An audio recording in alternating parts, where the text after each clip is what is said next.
Saya berpesan kepada masyarakat kaitannya gula dawan ini tolong bisa dipertahankan karena kita menerima sudah zaman dulu seperti ini. Harapannya ya buat anak-anak muda sekarang, jagalah tradisi yang turun-temurun ini supaya nggak punah ke depannya. Mungkinan itu ya bisa menjaga aja lah supaya nggak punah lah gula asli lawan ini.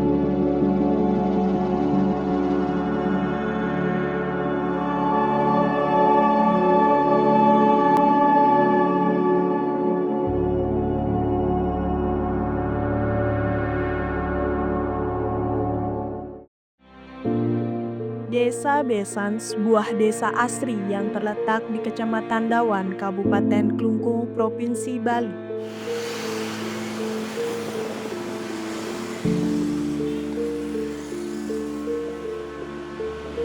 Dikelilingi oleh hamparan perbukitan yang memukau, yang dimana Desa Besan terdiri dari 3 banjar adat, yaitu Banjar Kaningan, Banjar Kelodan, dan Banjar Kawan.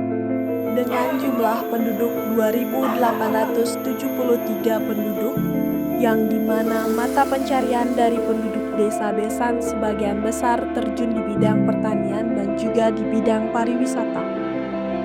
Salah satu kearifan lokal yang dikenal di Desa Besan yaitu gula merah dawan.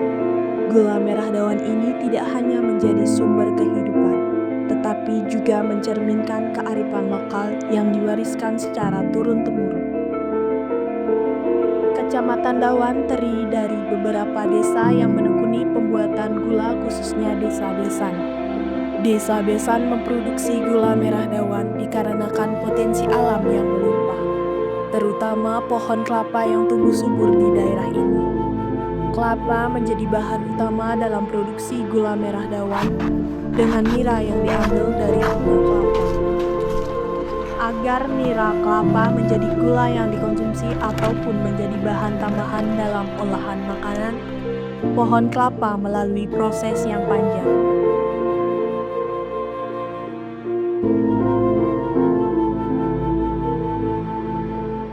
Dari pengalaman Tiang setelah dilatih oleh orang tua melakukan pekerjaan untuk mengambil nira niki, jadi banyak pelajaran yang Tiang dapatkan. Pertama, pohon kelapa itu tidak semua bisa menghasilkan nira.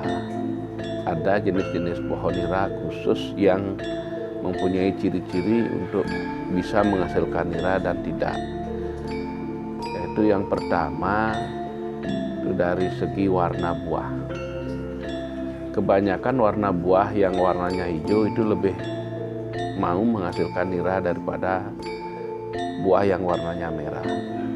Tetapi kalau buah yang warna merah, yang warnanya merah dicoba dan mau menghasilkan nira, dia akan melebihi dari buah kelapa yang warnanya hijau itu mau dia lebih berat, lebih banyak dia menghasilkan nira. Sebelum memotong bunga kelapa, petani menggunakan hari baik dalam kalender Bali. Dipercaya memotong bunga kelapa di hari baik tersebut bisa menghasilkan nira dengan lancar untuk pertama kalinya. Setelah ciri-ciri itu terpenuhi, kita akan coba untuk memotongnya, memotong bunganya. Itu pun kita coba tidak pada hari yang setiap hari gitu. Jadi ada hari yang tertentu yang dianggap baik dalam proses untuk mencoba kelapa itu untuk bisa menghasilkan nira. Itu diyakini dan diwariskan oleh leluhur yang terdahulu, yaitu pas pada hari pasaran. Nah, hari pasaran ini artinya setiap 3 hari akan ada hari pasaran untuk di Pasar Klungkung, yaitu menurut kalender itu Pasah, yang artinya Pasah memisahkan satu bunga itu satu bagian dari bagian yang utamanya. Nah, terus dicoba dan itu pun dilihat umurnya itu tidak terlalu tua dan tidak terlalu muda. baru dia mulai dari bunga itu yang sudah dipotong kita tarik dengan tali untuk dibuat posisinya seperti horizontal, yang seperti posisinya seperti horizontal ya. Nah, jadi dalam penarikan untuk membuat posisi ke horizontal dari yang vertikal begitu ini, dia nanti tidak setiap waktu tapi setiap sore. Kenapa setiap sore? Karena di sore hari kondisi dari bunga ini kan dia terkena sinar matahari, dia akan lebih lentur. Jadi lebih mudah untuk menarik. Nah, itu pun ditarik tidak satu kali tarikan untuk membuat horizontal. Dia tarik mungkin sekitaran 3 cm, kemudian besok sorenya lagi setiap dipotong, kemudian ditarik lagi sekitaran 5 cm. Nah, terus begitu sampai posisinya seperti di horizontal. Nah, jadi tujuannya untuk posisi horizontal itu, jadi nira yang akan menetes ini jatuh ke bawah itu, jadi tidak merembes. Nah, kemudian setiap hari ini dipotong, jadi jumlah nira yang keluar itu akan semakin banyak. Nah, setelah posisinya dianggap bagus seperti ini, didiamkan dulu selama 3 hari. Setelah 3 hari ini, kelopak bunganya ini dia akan pecah sendiri. Kemudian dia dibuka, kemudian diikat, jadi kelihatan bunganya.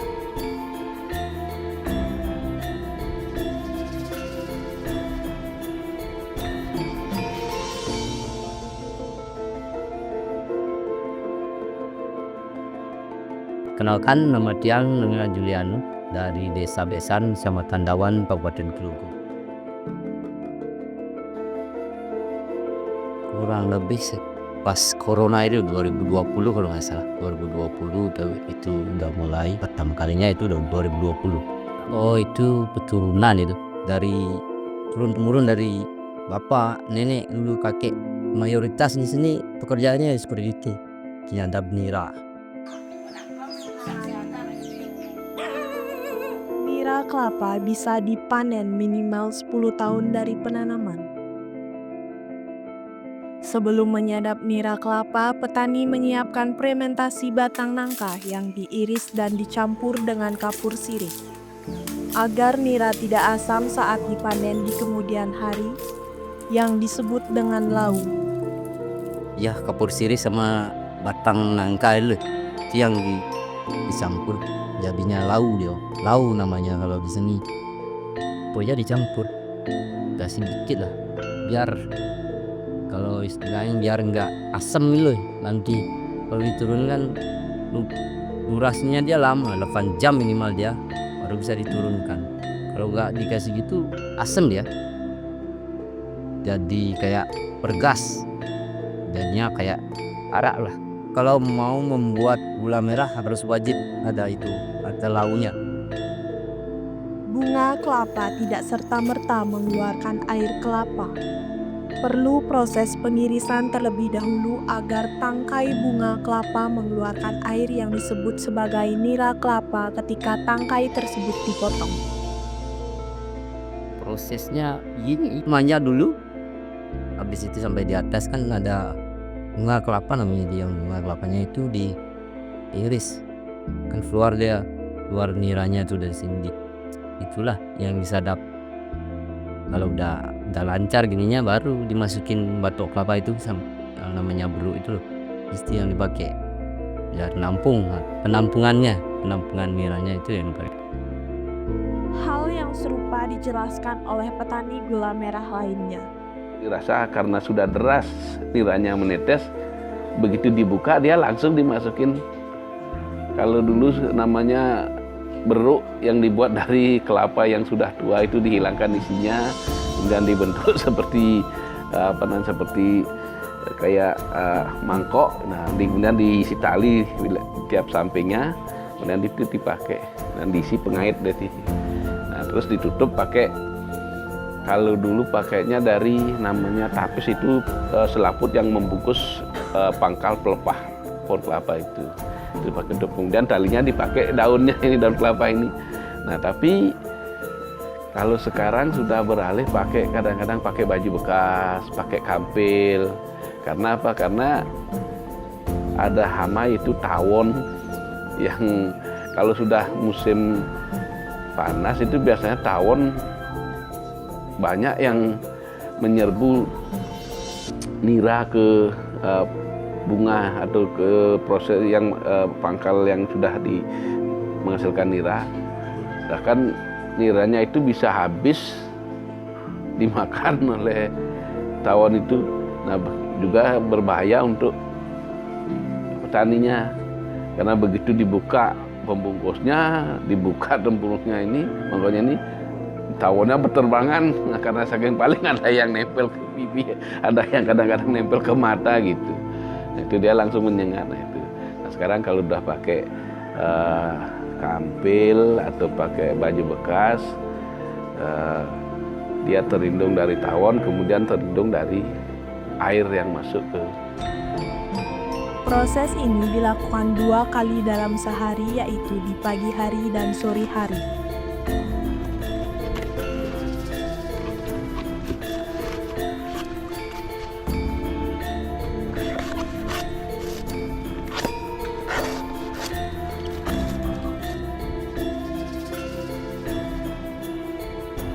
Paginya dipanjat juga, sorenya juga manjat juga.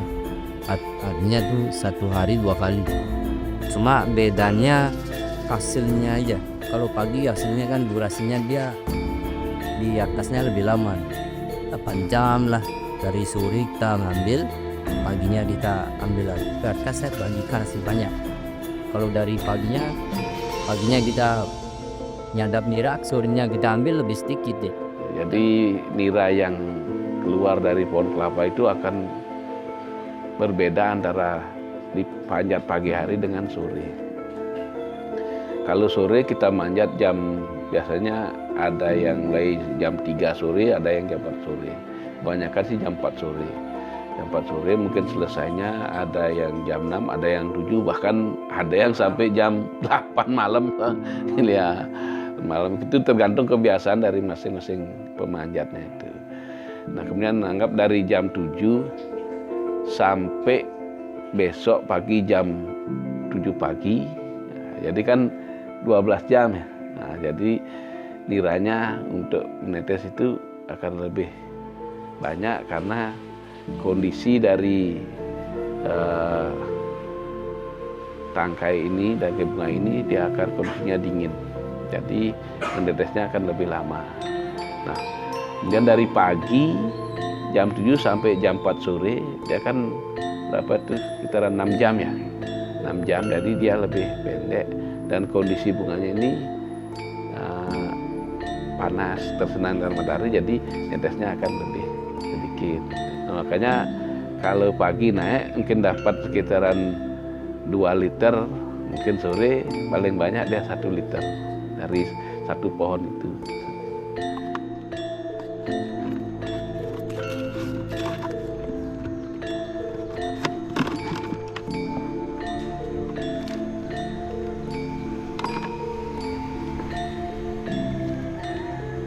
Kurang lebih 15 pohon saya panjatnya. Orang lain mungkin ada lebih, ada 20, ada 25. Paginya terang, malamnya hujan. Dikit dah keluarnya, keluar air niranya itu, sadapannya itu dikit, jadi produksinya sedikit. Kalau habis dari nyatap nira itu harus disaring dulu biar nggak ada kotorannya itu loh, disaring dulu. Kalau udah sampai mendidih itu disaring lagi, dihilangin busa-busanya itu. Busa alami itu bukan busa dari, memang dia kan bergas deh, punya zat inilah alkohol, itu dihilangin dulu biar inilah, biar nggak kotor jadi gulanya. Kalau udah jadi karamel dia pasti bagus kelihatannya kalau udah disaring kayak gitu. Kalau gas biayanya tinggi, kosnya tinggi. Kalau gas mungkin 1 tabung nggak bisa masak satu kali ini, habis bisa mungkin 2 pakai itu. ongkosnya tinggi. Kalau kayu bakar kan tinggal nyari dari sekitaran sinilah. Nira yang telah dikumpulkan kemudian dimasak sehingga mengental, sembari diaduk di sela-sela proses pemasakan.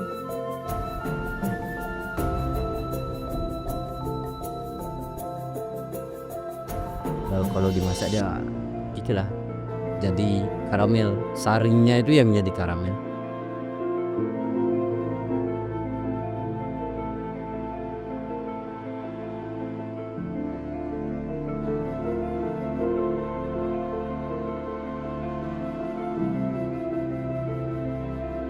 Nira kelapa yang telah melewati proses pemasakan kemudian dicetak secara tradisional ke dalam cetakan tempurung kelapa atau kau-kau yang memberikan bentuk khas pada setiap gula merah dawan.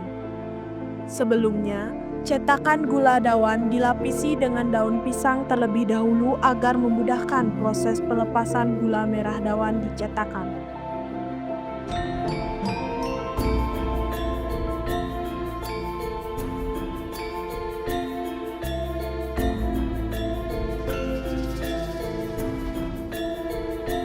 Ciri khasnya kalau yang di sini gula merahnya di sini dari rasanya.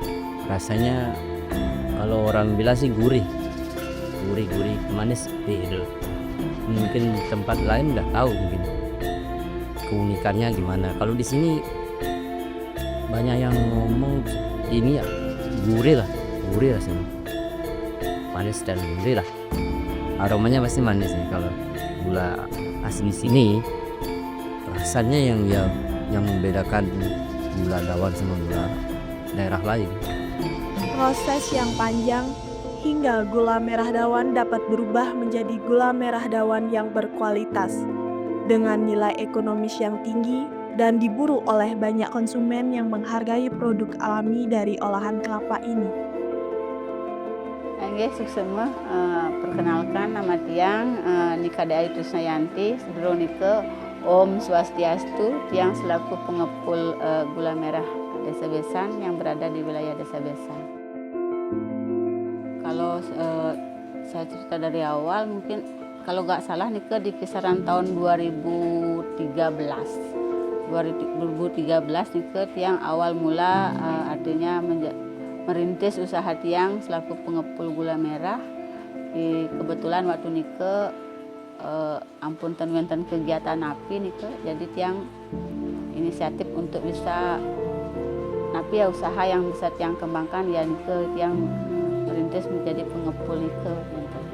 Kalau proses awal tiang mengumpulkan gula merah Nike sendiri yang pasti langsung ke pengrajin gula merah Nike. Kebetulan tiang sendiri karena Riki lumayan sih pengepul dari gula merah Nike sendiri kisaran 15 orangan Nike ada. Tiang sendiri termasuk Nike dan kebetulan tiang ada langganan Riki kisaran berapa ya kalau nggak salah Nike kisaran 10 sampai 12 orang lah di masing-masing dusun tiang gini. Ada yang dusun Tanginan tiang ambil berapa, ada dusun Kawan juga Nike tiang ngambilnya dari Nike. Proses gininya Nike dari pengrajin gula merah. Untuk saat ini sih yang ngambil tuh 30 ribuan per kilogramnya. Kalau kemarin pas perainan galungan itu 35 ya. Tergantung musimnya juga. Ada pasang surutnya lah. Pas ada galungan kuningan itu naik dia karena permintaan semakin tinggi. Pasaran tuh dia minta semakin tinggi kan buat jajan lah. Kalau untuk harga sendiri Nike tergantung pasaran jadi harga Nike tidak monoton dengan harga tetap, dan kebetulan di 6 bulan terakhir atau 1 tahun terakhir Nike gula merah Nike memang harganya lumayan masih tetap tinggi di kisaran harga 30-an, kemarin sempat harga 34 juga Nike 34.000 per kilonya Nike. Dan kebetulan hari Nike pun masih harganya lumayan tinggi karena situasi tadi mangke Nike. Dan yang menjadi kendala Nike adalah artinya kenapa harga gula Nike masih tetap melambung tinggi karena memang pengrajin Nike udah artinya udah mulai agak berkurang agak berkurang lah sedikit genten. Jadi nike yang bikin harga gula nike melambung tinggi, dan kebetulan pas hari raya nike pasti pembeli nike lumayan membludak. Nike yang menjadi artinya harga nike tetap naik genten. Paling seminggu sekali lah kita kumpulin dulu biar uangnya terkumpul juga kan. Kalau langsung dijual nggak kelihatan jadi uangnya nanti. Dapatnya 4 kilo dijual langsung ya nggak kelihatan. Kalau seminggu kita jual langsung kan ya lumayan lah dapat biddingnya. Jadi buat di apalah buat kebutuhan sehari-hari juga. Kalau tiang ngambil sendiri nih 3 hari sekali. Pas nih di Kajang biasanya. Kalau di sini Kajang biasanya nih tiang ambil 3 hari sekali. Jadi biar terkumpul dumun baru tiang ambil. Dan kalau kita ngambil tiap hari kemungkinan nggak produksi, nanti takutnya si pengrajinnya nih genten. Jadi tiang ambil 3 hari sekali. Kalau dari segi rasa memang sangat membedakan. Kalau untuk rasa gula, apa biasanya gula dawan niki, gula besan niki dirasa memang sangat bagus. Dan juga untuk pembuatan jajan itu memang mendukung sekali. Kalau untuk jajan laklak, jajan klepon itu memang sangat mendukung dirasa. Dan kebetulan langganan tiang juga masih tetap mempertahankan ciri khas gula merah besan itu yang terbuat di desa besan. Kebetulan dumun tiang pernah juga sukair di salah satu swalayan di Denpasar, yang sekarang memang sudah artinya tiang bukan berhenti, masih tetap diminta untuk proses pengiriman, cuman terkendala bahan baku yang memang kurang tiang dapat beli. Jadi untuk sementara tiang tidak bisa mengirim ke sana. Dan kebetulan karena niki langganan tiang lagi satu niki memang harus tiang tiang kasih niki tiap 3 hari sekali, karena memang produksi jajan niki harus memang benar-benar ada stok di sana. Makanya tiang untuk sekarang masih memenuhi langganan tiang nike yang ada di Denpasar. Kebetulan nike dagang jajan, tiang bawanya ke sana saja. Kalau tantangannya nike kayak kasagade mangke niki untuk musim niki, musim hujan nike tantangan terberat tiang. Ampun kenten, musim panas juga termasuk tantangan terberat tiang. Ampun kenten, pas hari raya nike tantangan juga buat tiang. Karena yang pasti di saat hari raya otomatis secara membludak, yang biasanya tidak artinya membeli gula merah otomatis akan membeli. Tantangan terberat yang jadi untuk kedepannya sih biar sama-sama jalan, artinya pembeli yang artinya gula dumunan biasanya langsung beli ke pengrajin, biar bisa nanti belinya ke pengepul saja, biar kita sama-sama membantu terkait sama-sama membantu pengepul sama pengrajin Jadi pengrajin agak sulit juga dumunan. Artinya ada orang lain yang beli untuk membutuhkan buat jajan, pasti akan dikasih kan seperti Cuman tiang selaku pengepul nggak dapat dah ampun tantangan terberat tiang. Kearifan lokal ini tidak lepas dari tantangan. Modernisasi dan perubahan gaya hidup membuat semakin sedikit generasi muda yang tertarik untuk melanjutkan kearifan lokal ini. Kesulitan mendapatkan bahan baku serta persaingan dengan produk oplosan juga menjadi kendala utama. Kalau soal persaingan, kalau dulunya ya, kalau sekarang lebih sangat ada persaingan, dalam artian di sana sudah ada masuk gula oplosan. Itu persaingannya. Cuma kalau dia betul-betul dia merasakan asli gula dawan, rasanya ini beda. Nah, kalau zamannya sekarang karena persaingan, kalau kita tolak, diberikan tidak boleh ke sini, itu yang namanya pengusaha itu kan hak, tidak boleh kita mengendapkan atau meminding haknya beliau. Yang penting persaingan itu dalam artian persaingan secara sehat. Gula datangnya dari Jawa terus dioplos di sini dibikin kayak gula asli sini. Itu yang tantangannya. jadinya harganya relatif harganya dia kan lebih rendah dia. Kita yang kalah jadinya petani lokalnya. Padahal kita jualnya yang asli, kalau dia yang palsu. Bukan si palsu memang gula, cuma dia gula pasir. Dicampur lah ampas tepung dulu, yang ada langsung dari Jawa. Sini dibikin seperti gula merah sini.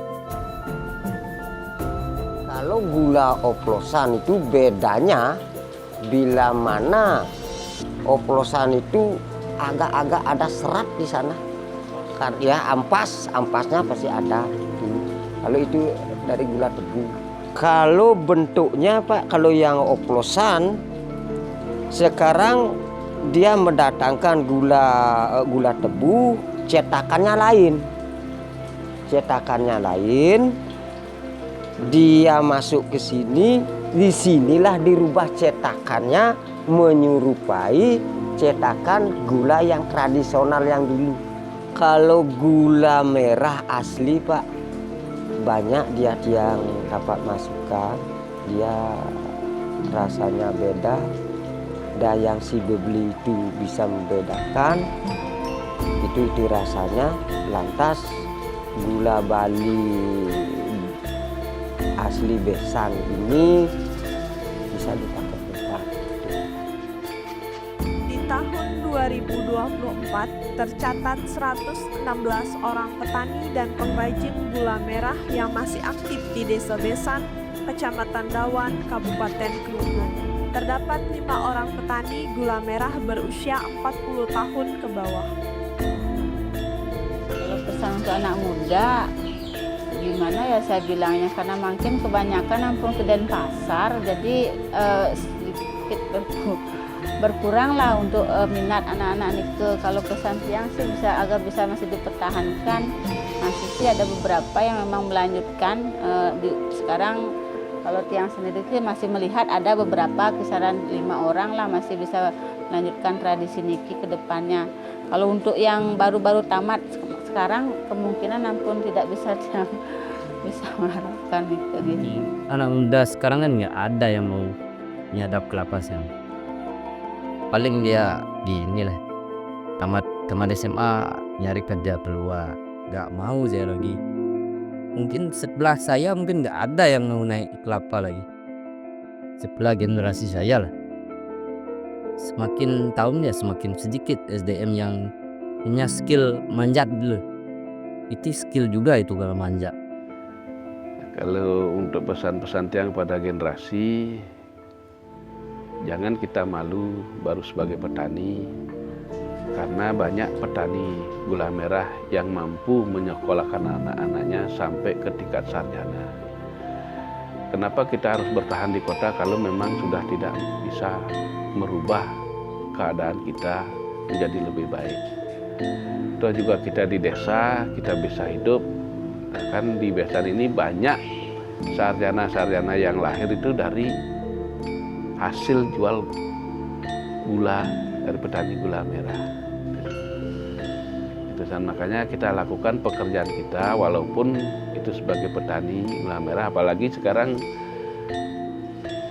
harga gula merah itu sudah sangat-sangat bagus sekali.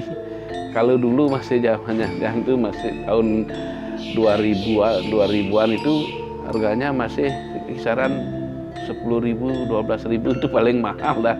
Kalau sekarang bisa mencapai ke harga 35.000 per kilo. Bahkan para pembeli itu yang dari kota itu kadang-kadang ke desa sini tidak bisa beli karena masing-masing petani sudah punya langganan. Gitu. Bahkan ada yang berpendapat kalau kita sudah menyadap nira, sudah bikin gula merah, walaupun tidak punya uang kita sudah berani ngebon beras di warung, bahkan sampai ditawari. Gitu. Makanya jangan malu sebagai petani gula merah. Apapun petani itu pasti bisa, itu asalkan kita mencintai pekerjaan kita.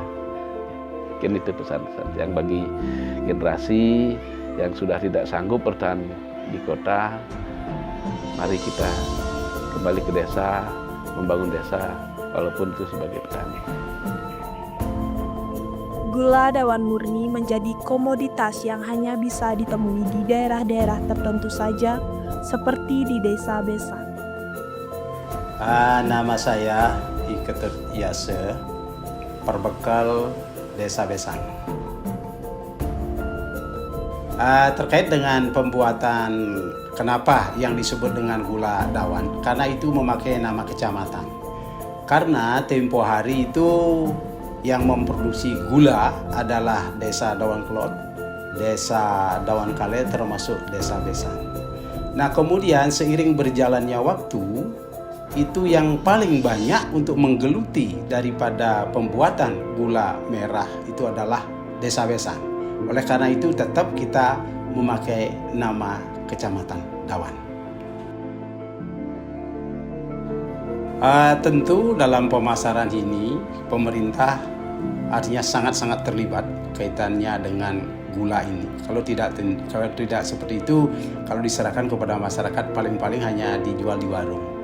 Nah, dalam hal ini kami juga bekerja sama dengan kabupaten sama perindustrian dan ada dari pertanahan juga.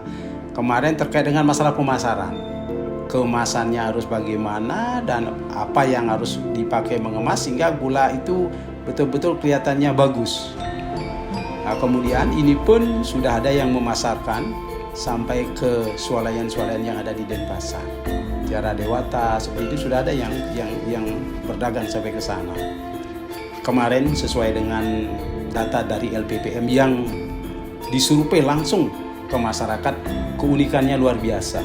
Karena sifatnya ini sangat-sangat tradisional, terutama kaitannya dengan pembuatan itu ya tidak menggunakan pengawet sama sekali tidak. Itu ada yang namanya untuk mempertahankan biar tidak asam, artinya tua itu ada yang namanya lau. Itu dibuat spesial dibuat itu sehingga betul-betul artinya dijamin untuk kesehatan para konsumen untuk gula ini. Jadi tantangan kaitannya mungkin untuk gula merah dawan ini tentu itu kadang-kadang ada yang namanya gula tiruan, gula oplosan, itu memang menyerupai daripada gula dawan ya, yang dibuat dari batok kelapa ya, sama persis kayaknya seperti itu. Nah, inilah tantangan kami di pemerintah desa, bagaimana cara untuk bisa melindungi daripada produsen gula merah yang asli. Untuk mempertahankan ini tentu kita harus bekerja sama dengan pihak-pihak lain, terutama terus terang saja ini sedang diusulkan dan sudah dicari datanya dari LPPM Unut untuk mengusulkan terkait dengan indikasi geografis gula dawan. Nah, mudah-mudahan ini bisa secepatnya turun dari pemerintah pusat sehingga pengakuan terhadap gula dawan itu betul-betul bisa dipertahankan keasliannya dan membantu daripada para petani untuk meningkatkan perekonomian. Terkait dengan melibatkan daripada masyarakat, utamanya muda-mudi, tentu kami memberikan juga pembinaan bekerjasama dengan pemerintah kabupaten untuk memberikan motivasi atau pelatihan-pelatihan kaitannya dengan bagaimana bisa untuk mempertahankan gula dawan ini. Dan tentu kami juga di pemerintah desa untuk mengusulkan kepada kabupaten khususnya Dinas Pertanian bagaimana untuk bisa membuat pohon kelapa itu yang lebih pendek-pendek lah. Karena kalau sekarang itu sangat tinggi-tinggi sekali dan sangat berisiko. Paling tidak ada yang 10 meter, 15 meter itu berisiko tinggi. Nah, ketika nanti di perkebunan bisa membantu pemerintah dalam hal ini pemerintah pengadaan bibit yang lebih pendek, kenapa tidak? Sehingga masyarakat kami mungkin bisa lebih banyak untuk menekuni gula ini. Secara pribadi harapan saya untuk petani gula merah, terkhusus petani gula merah Dumon mungkin ya nanti kedepannya bisa masuk BPJS Ketenagakerjaan maunya tiang seperti Nike.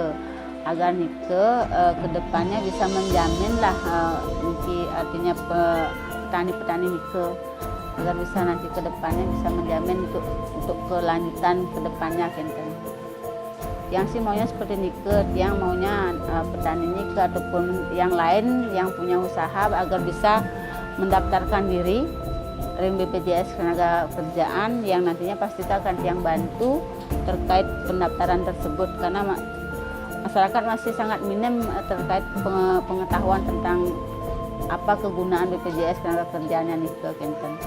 Itu sih harapan tiang agar bisa nanti kedepannya bisa menjamin lah yang bersangkutan atau petani gula Nike keamanan ataupun kita tidak mengharapkan sesuatu yang buruk terjadi, tapi Nike haknya Nike biar nanti bisa terpenuhi. Ya.